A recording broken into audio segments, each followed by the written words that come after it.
तण का बरं वाढतं? कारण तण जे आहे तुमच्या जमिनीमधलं रसायन आणि नको असलेले पदार्थ उचलतं. तुमच्या जमिनीमध्ये उष्टावळ कधी राहते?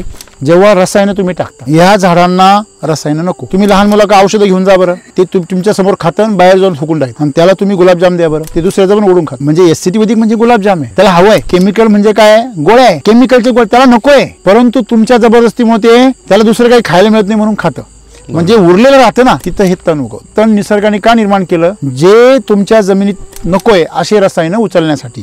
एवढं करून जर निसर्गाला जर केमिकल नाही आवडलं तर निसर्ग तिथं काय करतो? ढगफुटी करतो. ज्या भागामध्ये रसायनांचा वापर जादा आहे तिथे वादळी ढगफुटीचे पाऊस जादा होतात. जिथे रसायनांचा वापर नाहीये तिथे अवकाळी पाऊस किंवा वादळी पाऊस किंवा ढगफुटीचे पाऊस जास्त होत नाही. का?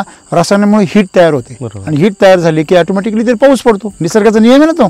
कारण निसर्ग धुवून टाकायचा प्रयत्न करतो, डायल्यूट करतो ना, बॅलन्स. तुमच्या जमिनीमध्ये तण काय येतं? रसायनामुळे. मग ह्या वर्षी त्याला मिळालीच नाही. ही जमीन इतकी म्हणजे भयानक आहे, इथे इतकं तण येतं की आम्ही परेशान होऊन जातो.